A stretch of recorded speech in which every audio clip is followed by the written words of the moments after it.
Get our last guy here.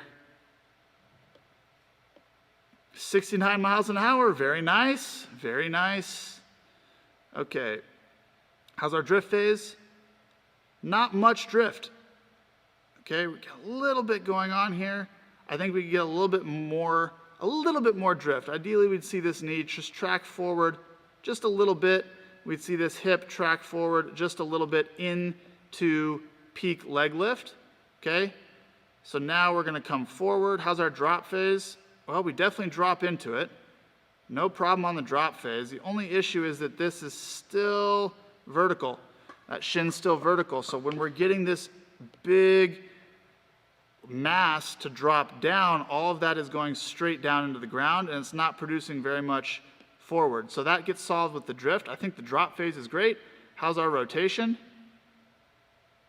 Okay, you can see landing is right there because you can see the dirt squirt out from underneath the foot. Pretty good. Look at this rotation. This rotation is great. You can definitely see the hip line is like, let's see, the hip line is basically here. That's a terrible color. Let's use yellow. You can see the hip line is like this, okay? Great rotation. How's our block?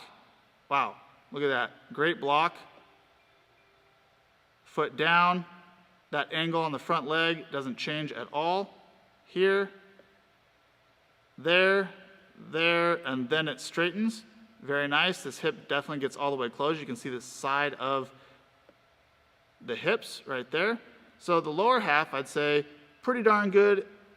Losing a little bit of it with this vertical shin in the beginning, but you compensate well for it and you get to good spots. So I'm not going to say to change any of that because you're accomplishing the principles as they need to be done. Let's look at our separation. So here's landing. Separation's pretty good. It looks like we're at least even here.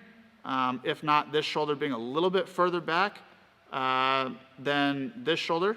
So that's good. How is our loading phase? This position, great. Yep. So I say loading here is really good. That glove elbow, you can see it from this here. Let's look at these couple frames. It's kind of in line with the torso here. Then the elbow goes back this way. Bang. And then it goes back that way one more time and gets us into a great spot at landing.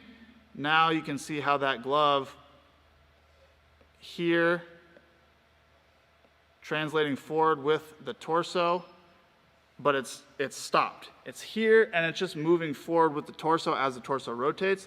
Great glove side, great loading phase. How's our spiral? Spiral is very nice. And the throw phase, get that bow in the back and the tilting forward of the torso and that rotation all the way around.